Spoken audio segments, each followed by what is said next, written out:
Hello. On Thursday, we started talking about the new Atlantis of Sir Francis Bacon. We went through a few very quickly through some of the first parts of the text. In this video, I want to just take you through the rest of the text, highlight some of the things you might look for as you are reading, or if you've already read it, you might go back and look at it a second time. So, you'll recall that the overall text is written in a style or in a genre which is actually the fusion of two kinds of texts that were very popular at the time. One is the idea borrowed from Thomas More of a kind of utopian story. Now, utopian stories, although today we use the term utopia to signify an ideal place, the first instance of the use of utopia was in order to depict a world that in some way mirrored the real world and provided in some ways a sarcastic or satirical take on the present society. That was the underlying intention of Thomas More's work. This work, however, is not satirical. It is mainly devoted to explaining this strange, scientifically centered society, which is at the same time deeply Christian, as we have seen. The other genre of literature that it brings in and fuses with the utopian model is that of the travel story. Of course, travel stories were very popular at the time. Stories by Columbus and De la Vega and others of the New World were very, very popular, sold heavily, and were really the only source of information about the New World for Europeans. So this work is fictional, of course, but it begins with them in the waters near the Caribbean and sailing, as we saw, towards Japan and China. And they run into some trouble and they need help. And they just happened to, at when they're at their extreme worst and many of them are sick and dying on the ship, they spy an island where they meet people who happen to speak all kinds of European languages, and then host them. Turns out those people are also Christians, and that they have, as we saw, a very complicated form of society where there are special houses for different purposes. For instance, there's a stranger's house to greet and to receive people from abroad. That we see also they're quite secretive. They don't let just anyone come into their country. So they hold them off and they examine them and find out where they are before they ever decide to let them go further and to learn more about their society. And importantly, one of the things that they examine, and is obviously quite important, is that the men on the ship are Christians. And for them, it's also they take it to be a good sign that the people in this strange new land, which is called Ben Salam, are also Christians, and they use Christian symbols in their documents and other things. In all respects, with regard to learning and languages and religion, this new land is in many ways just like Europe. So it is not exotic in the way that people would expect. However, there are many elements of exoticism present in Ben Salam. This is particularly evident in the way they dress, as we saw, which is very Eastern style, Turkish. It's described as similar in ways to Turkish style, which was very popular in Europe during this period. Very flamboyant, very extravagant and rich in their use of cloths and so on. Also, it's very symbolic. Everything in this society is highly symbolic. Their clothing, the hats they wear, the way they conduct themselves, all of this represents their prestige and standing in society. And all of this is praised very heavily by the Europeans in Bacon's story. So we learned, first of all, they told the story of how they became Christians. And as we saw, that was a rather interesting story, nothing like the way Europeans became Christians. They were, early in their history, presented with a light from the heavens, a pillar of light in the middle of the sea, and they sailed out. And the men from their main scientific house, called the House of Solomon, or Solomon's House, went out to receive the Bible inside of an ark, a kind of container, which contained the sacred books, and it came with a scroll telling them what the purpose of these texts were, and that's how they became Christians. The next thing that we see Bacon spending quite a bit of time on is describing right here this peculiar feast which he finds very praiseworthy, called the Feast of the Family. Now, the Feast of the Family as a whole, if you read it, is essentially a celebration of male fruitfulness. So we saw in Bacon's work that he really likes this idea and uses this symbolism of fruits, right? Scientific theories prove their worth and their truth not by being proven demonstrably, deductively by first principles, but instead through the fruits that they produce. So this is mirrored in the Feast of the Family, because the man in the family is, if he is productive to a certain degree, honored in a similar way. So we see here, one day there were two of our company bidden to a feast of the family, as they call it. A most natural, pious, and reverend custom it is, shewing that nation to be compounded of all goodness. So they said Bacon's, the men from Europe here, highly praised this practice. And here, very importantly, it is called natural, pious, and to be revered, right? This ties together very well the ideas within this entire society. It is at once supposed to be a society that is most natural, most in accordance with nature itself, but also pious, religious. Those two things don't seem in any way separate for Bacon. Religion and science go perfectly well together. What we learn through nature and by nature is as a result of a certain religious duty we have to restore ourselves to power over nature. And of course, what we discover is in accordance with God's designs. So keep this in mind, because this is very strange, first of all, to us today, who often think of religion and science as opposed to one another. One could also see this maybe strategically, as Bacon trying to show the kind of society in which religion and science work together harmoniously. In any case, in the Feast of the Family, the father is called the Tirsan, right? It says before, in this first paragraph, he describes how before the actual Feast of the Family begins, all the family has to be brought into harmony with each other.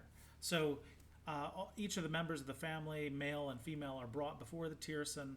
The Tirsan discusses the issues that they have, and they all must be settled before the feast can begin. Direction is given touching marriages, course of life, and any of them should take with diverse other the like orders and advices. The governor ariseth to the end to put in execution his public authority, the decrees and orders of the Tirsan, if they should be disobeyed, though that seldom needeth. So the Tirsan gives orders to the rest of the family as to how to settle their matters, and these are enforced. Such reverence and obedience they give to the order of nature.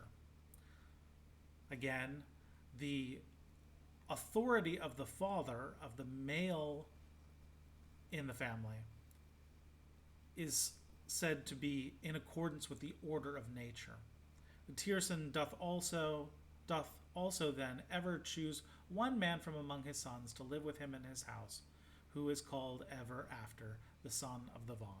We'll see the son of the vine is quite important. Now, I don't remember exactly where this is. Um, in any case, it's quite interesting. Maybe we'll find it as we go through that almost nothing. We'll see almost nothing is said of the mother of the children that come to the Tirsan, um, and often the Tirsan is referred to as the one who produced the children, as if the wife had absolutely no role in that. So on the feast day, they all attend and arrive. The Tirsan cometh forth with all his generation or lineage, the males before him and the females following him. We'll see this as a constant theme. The male children are given more significance, are more important, and overshadow the females, just as the father is considered the main, essentially almost the only parent of the entire household, and the wife is not seen. We'll see this here. And if there be a mother from whose body the whole lineage is descended, there is a traverse placed in a loft above on the right hand of the chair, with a privy door and a carved window of glass, leaded with gold and blue, where she sitteth but is not seen. So on the right side of the Tirsan, during this entire festivity, the wife sits in a little room up above near the ceiling, in a room where she is not seen and no one notices her. He sits in a chair in the middle of the room. Say the children, the male children are in front of him, the female are behind him. Then several things are presented to him. Grapes of gold, a parchment, a stalk of the grapes. They're of course clothed all in very important symbolic ways. The children are clothed with mantles of seawater green satin, but the herald's mantle is streamed with gold and has a train. Let's see what else is important here. There is a charter presented by a herald. He delivers this charter into the hands of the Tirsan, and with that there is an acclamation by all that are present in their language, which is thus: Happy are the people of Ben Salem.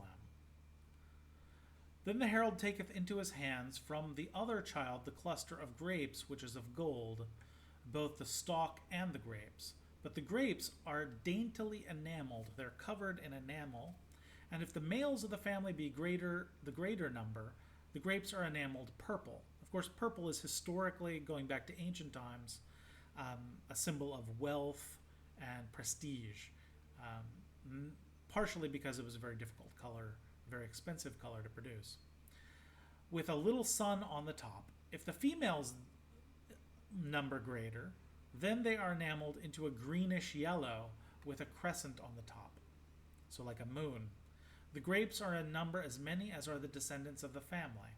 This golden cluster the herald delivereth to the Tirsan.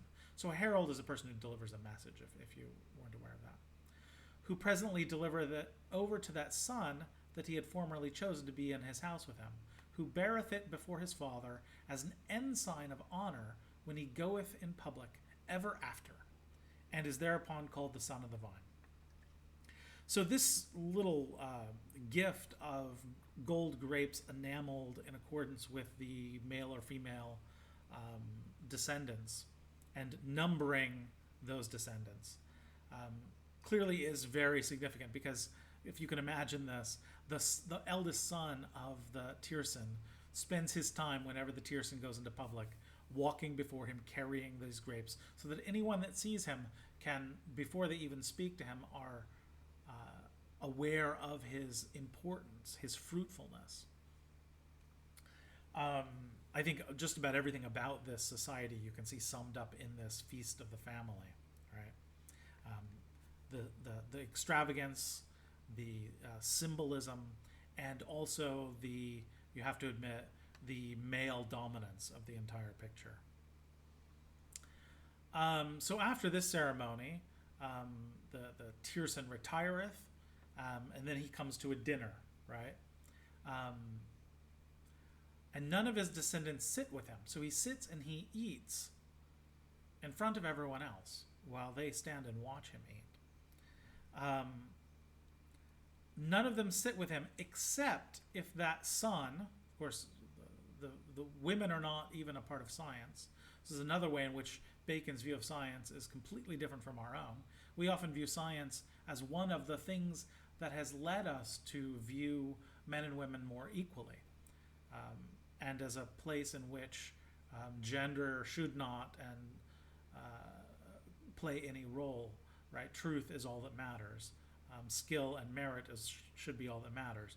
But in Bacon's vision of a utopian scientific society, it is entirely male-dominated, and women do not take part in scientific endeavors.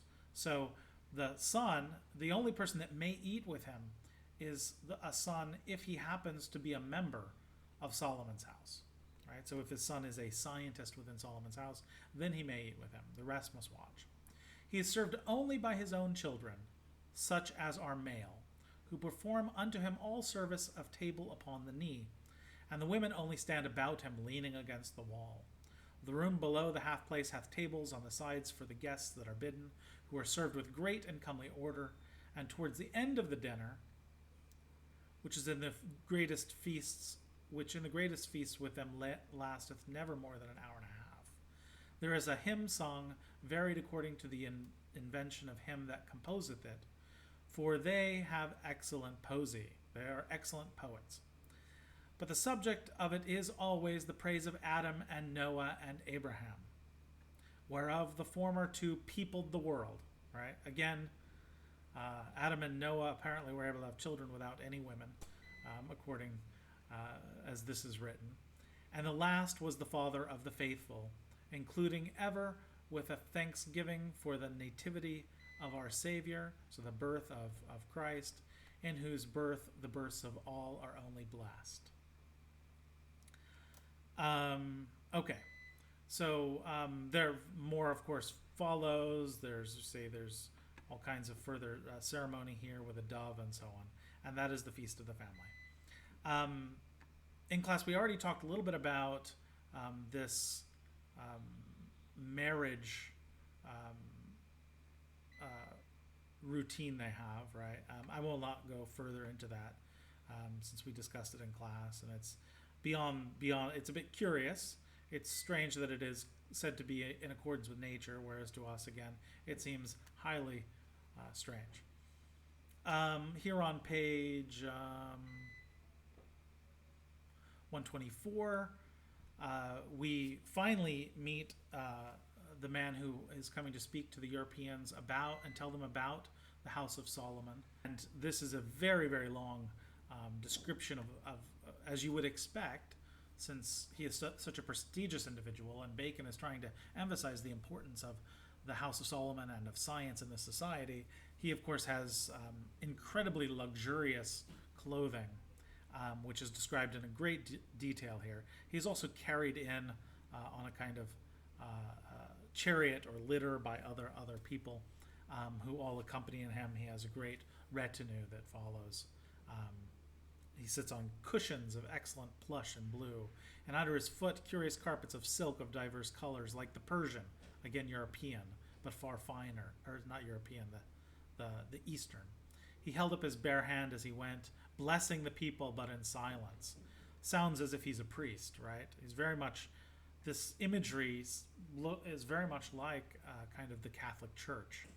So if you want to see a kind of, maybe what Bacon has in mind here, is a kind of Catholic Church of science. The street was wonderfully well kept, so that there was never an army there was never any army had their men stand in better battle array than the people stood. The windows likewise were not crowded, but everyone stood as if they had been placed. So everybody stands around very orderly and watches the Tierson go through the town. Now, I'm not going to go. Obviously, we can't go through all of this, and we don't need to go through all of this description that the Tierson gives, and it's not, or not the Tierson, the man from Solomon's house. I just want to highlight some features of it. When you read it, it's very complicated.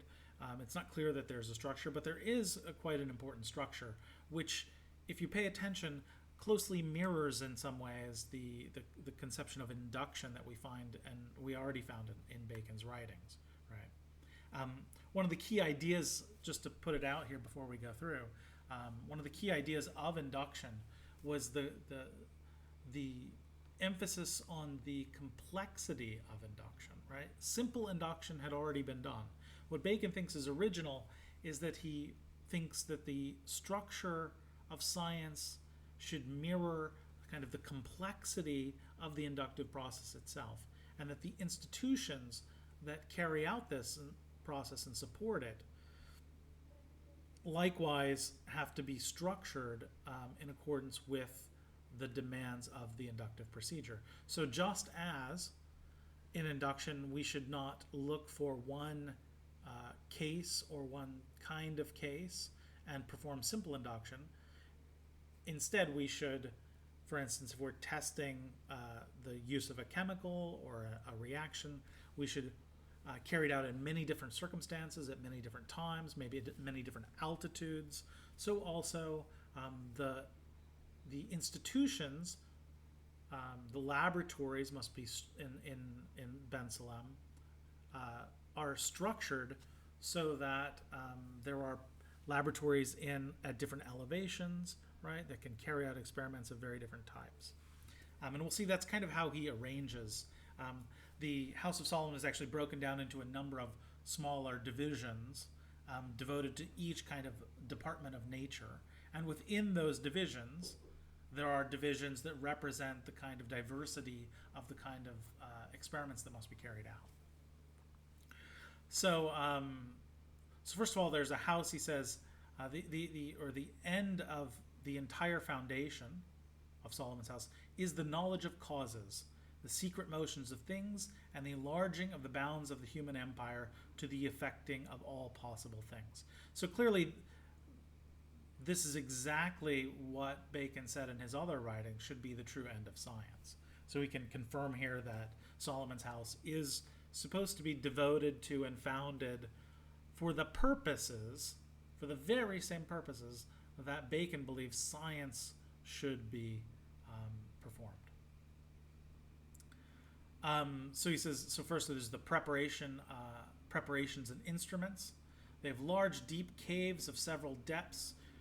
The deepest are sunk 600 fathom, that's a measure of distance, under the earth. And some of them are digged and made under great hills and mountains, so that if you reckon together the depth of the hill and the depth of the cave, they are some of them above 3 miles deep. For we find that the depth of a hill and the depth of a cave from the flat is the same thing, both remote alike from the sun and the heaven's beams and from the open air. These caves we call the lower region, and we use them for all coagulations, indurations, refrigerations, and conservations of bodies. We use them likewise for the imitation of natural mines, and the producing also of new artificial metals by compositions and materials which we use and lay there for many years. We use them also sometimes for curing of some diseases and for the prolongation of life in some hermits that choose to live there, well accommodated by all things necessary, and indeed live very long, by whom we learn many things. So first of all, they have very deep caverns and mines in which they carry out different kinds of experiments.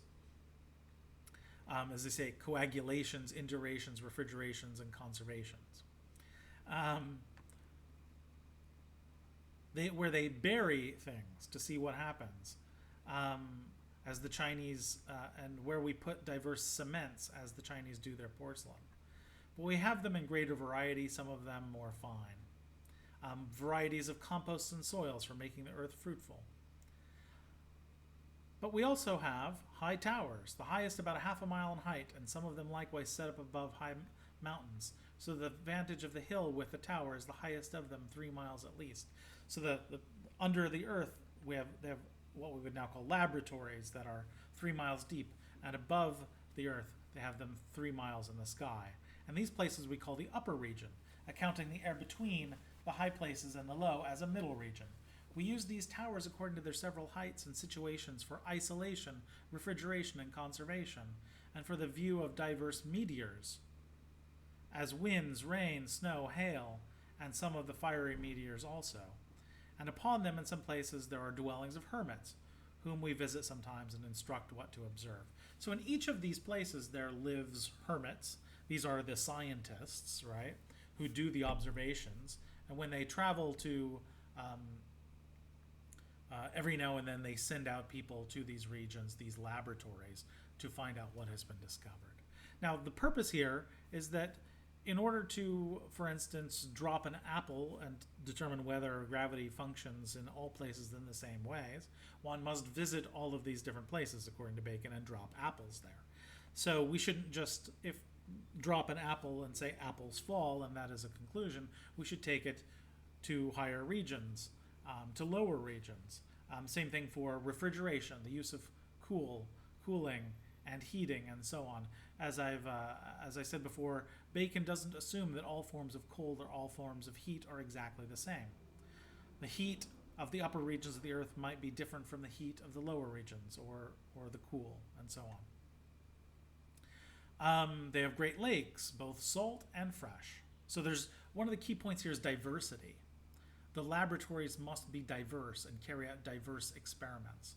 So both salt and fresh, both high and low and middle, and so on.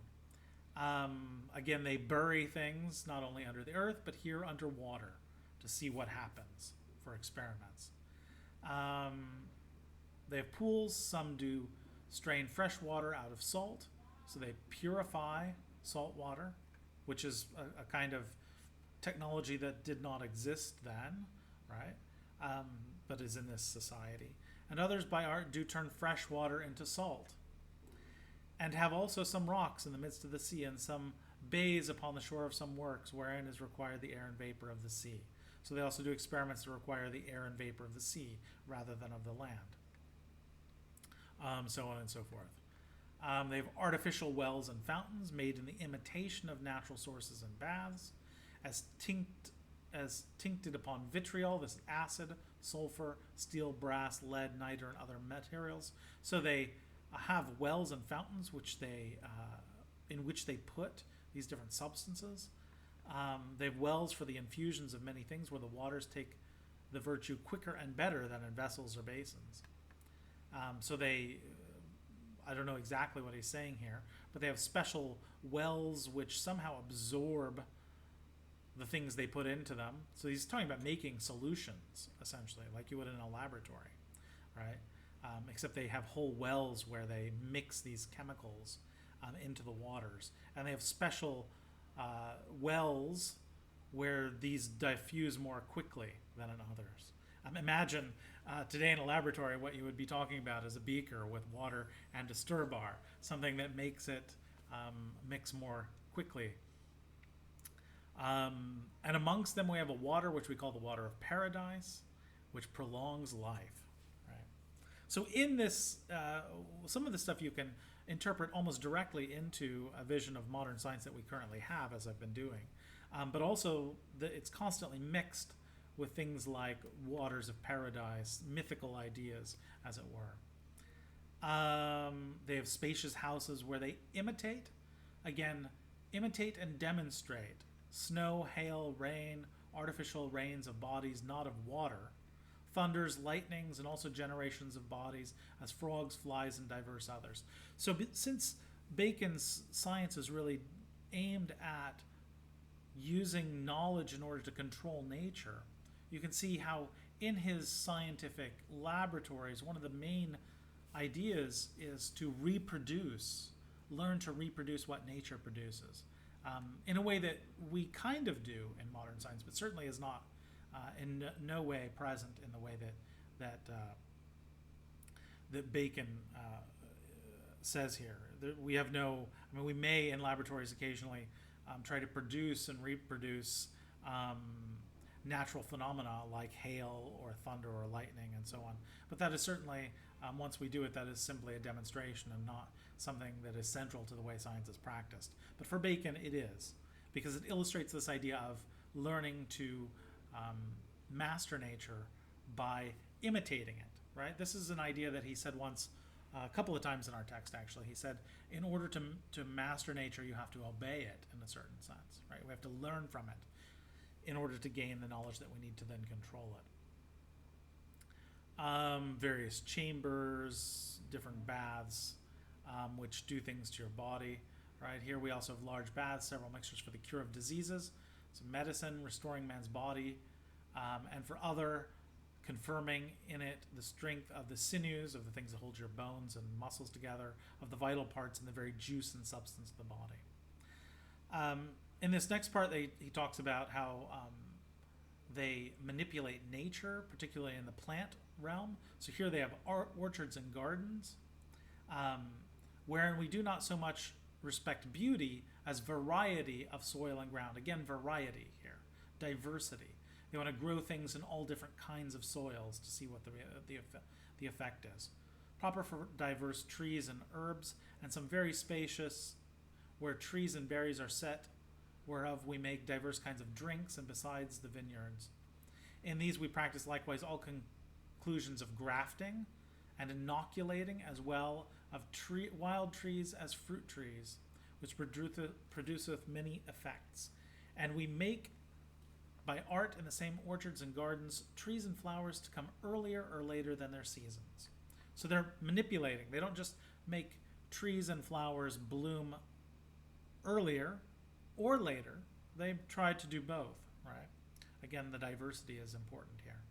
They want to be able to explore all the ways of manipulating nature, and to come up and bear more speedily than by their natural courses they do. Right. We now use hormones, for instance, to make fruits ripen more quickly. We make them also by art greater than their nature. We make fruits large, and their fruit greater and sweeter, and of differing taste, smell, color, figure from their nature. So they manipulate fruits and vegetables and other things to make them taste different, smell different. All these things we do, but in the Bacon's time, none of this was possible. None of this had ever been done. People had some ideas of cultivating and breeding plants, but very, very little. And the idea that we could genetically modify, which is what he's talking about here. Of course, he had no knowledge of genes or of DNA or of any of the mechanisms behind this that would later make it possible. Nevertheless, he has this vision of it. Let's see more on plants. Of course, this extends to animals. They have parks and enclosures for wild animals. They bring about many strange effects. As continuing life in them, though diverse parts, which you count vital, be perished and taken forth. So they remove, this is a bit of a horror story, of course, especially if you're an animal lover. So he's talking about here, they have laboratories in which they remove parts of animals that would be required generally for them to be alive, and they continue to live. This sounds like some of the strange things that are going on today with attempts to transplant the heads of animals and other things that are taking place in China, and you can Google and read about. Resuscitating some that seem dead in appearance and the like. So they kill them and then resuscitate them to see if they can bring life back into them. We try also all poisons and other medicines upon them, as well as surgery and physic. So they not only test medicines upon animals, they also test all their poisons. By art, likewise, we make them greater and smaller than their kind is, and contrariwise dwarf them, and stay their growth. Stay meaning to stop or slow. We make them more fanciful and fruitful, and bearing than their kind is, and contrariwise barren and not generative. Again, even though one would think that because Bacon's science is oriented towards producing fruits for mankind, that they would be focused on things like making animals larger, more fruitful. But always here, what trumps the immediate goal of bearing fruits is the knowledge that is required in order to manipulate nature. So again, here diversity. They don't only study the ways of making animals bear more, they also study the ways of making them bear less and making them barren. Not only do they make animals larger and fruits more tasty, but they make them less as well. Um, they make animals differ in color, shape, and activity, and so on. We find means to make commixtures. This is interbreeding and what today we would call cloning and genetic manipulation of animals, and copulations of different kind, which will produce many new kinds, and them not barren as the general opinion is. So commixtures, mixing different species of animals together. We make a number of kinds of serpents, worms, flies, fishes, of putrefaction, whereof some are advanced to be perfect creatures like beasts or birds, and have sexes and do propagate. Neither do we this by chance, but we know beforehand of what matter and commixture, what kind of those creatures will arise. Going on, much more of the same. Different kinds of medicines they have. Again, always great furnaces of great diversities. Keep great diversity of heats, fierce and quick, strong and constant, soft and mild, blown, quiet, dry, moist, and the like. So they have furnaces to create all kinds of fires. He thinks perhaps there are heats that the fierce heat is different from quick, strong, from constant, soft and mild, blown, quiet, dry. These may all be different kinds of heats. They also have perspective houses. Right, what is this? These are houses where they demonstrations of all lights and radiations of all colors and of things uncolored and transparent. You'll see there are houses devoted to the different senses. So this is another way that it's structured. So we have structure in terms of high, middle, and low, and then also in terms of things like in the earth, in water, in the sky. But now there's a structuring within the House of Solomon that is related to the human senses. So to the eyes, so perspective houses, you'll see also to touch and to smell and to taste. Right? And again, what is the idea? They want to reproduce all the phenomena of nature and manipulate them, and so that they can produce the sensations in different varieties. So here they're producing all kinds of lights and colors and illusions and so on. They have spectacles and glasses in use, so telescopes, and so on. Also, where is this? I don't know where. Very interesting here. We represent also all multiplications of light. They can multiply light, right? Which we carry to great distance and make so sharp as to discern small points and lines. So they can make light travel in lines over great distances. This sounds a lot like something that was impossible then, but which we now have, laser pointers and so on. Any form of a laser multiplies light, first of all, and then puts it all into the same phase so that it doesn't spread or spreads very, very little as it travels. Nothing like this was even remotely possible in Bacon's time. Different kinds of stones, sound houses, again, sounds that make all the different kinds of sounds. Diverse instruments of music, likewise to you unknown, some sweeter than you have, so on and so forth. Both high pitches and low pitches, as you would expect. Perfume houses, so for the nose, not for the purpose of pleasure, and just because it's perfume doesn't mean that it smells good. They're trying to make all kinds of different smells and to reproduce all the phenomena in all their diversity that can be detected with the nose. Engine houses, what else here? A mathematical house, where they have all instruments as well as of geometry as astronomy. Geometry used to be carried out mainly with instruments, if you didn't know that. Compasses, you've probably seen a compass and so on. Those were the implements by which geometry was carried out.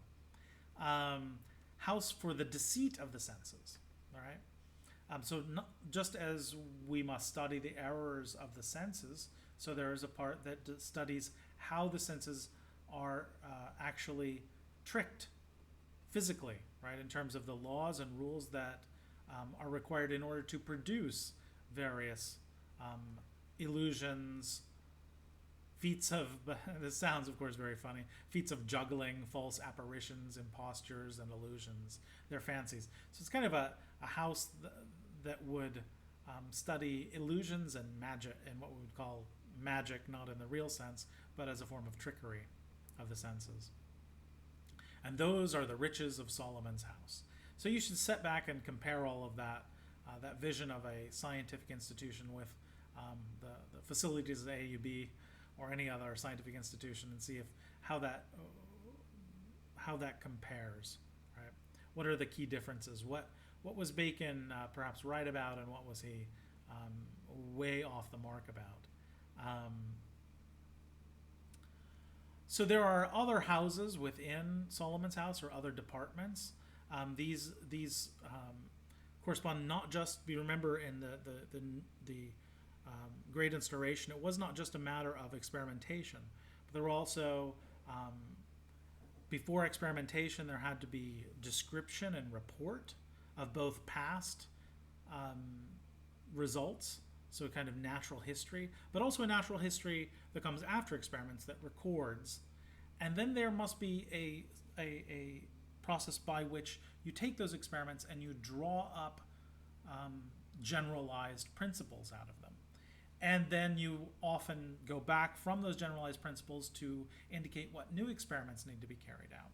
So there are men devoted to each of these things, and they have special titles, as we'll see in Solomon's house. So there's not just those who do the experimentation, but as he says here, there are the merchants of light who abstract they interpret and abstract the rules from the experiments.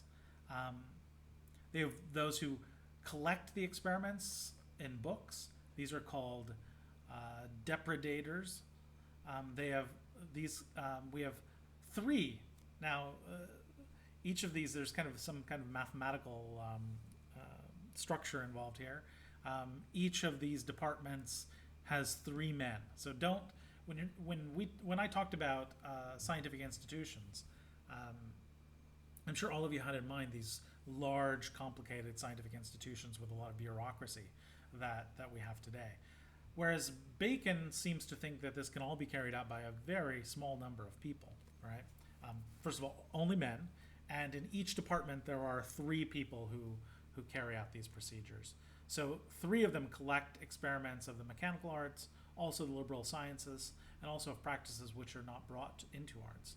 These are called mystery men. We have three that try new experiments, such as themselves think good.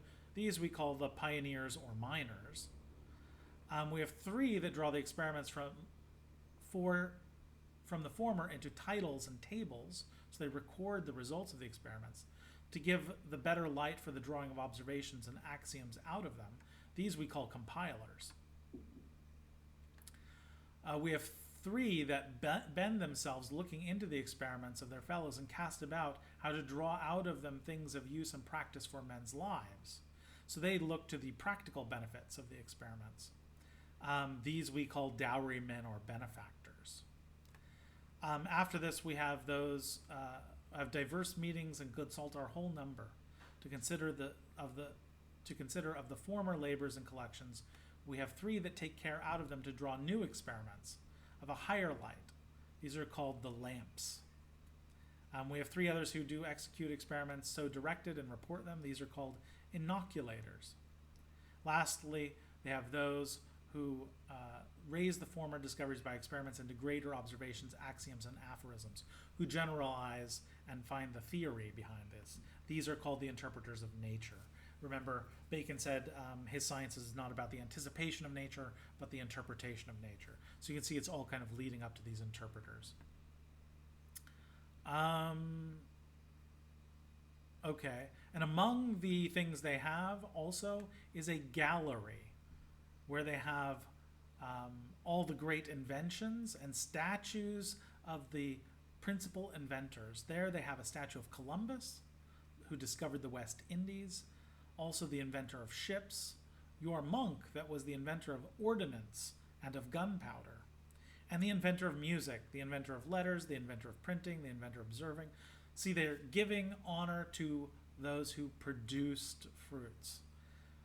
Then we have diverse other inventors of our own, of excellent work. So they know of all the European inventors. As he says, they learned this because they send out men who are like spies to find all the knowledge in all the societies around the world and bring them back to Ben Salam. They have their own inventors and they have their own statues for those. These statues, some are of brass, some are of marble and touchstone, some of cedar and other special woods, gilt with gold and adorned, some of iron, some of silver, some of gold. So again, there's this symbolism in terms of materials. The more important discoveries and the more important inventors are given statues of different materials to represent their quality.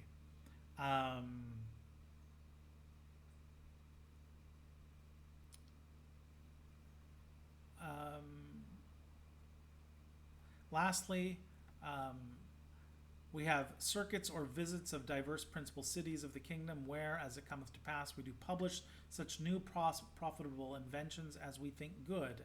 And we do also declare natural divinations of diseases, plagues, swarms of hurtful creatures, scarcity, tempests, earthquakes, great inundations, comets, temperature of the year, and diverse other things. And we give counsel thereupon what the people shall do for the preservation and remedy of them. So this is important. What does this indicate? He's saying we send out men to share the knowledge of Solomon's house with the rest of our society, according as we choose. Right? So this is another thing that is, in a way, completely different from modern science and our modern vision of the role of science in society. Solomon's house is also a kind of deeply secretive place. They, as it were, are almost a super government within the Ben Salam. They themselves determine what should be revealed to the common people, and generally they do this for the benefit of the people. So they choose what inventions will be given out and shared, and they share information about weather and diseases and so on, as having taken counsel with themselves as they decide would be good for the society as a whole. Okay, I hope you enjoyed this little foray into the imagination of Sir Francis Bacon. The next video will be a bit of an introduction to Descartes.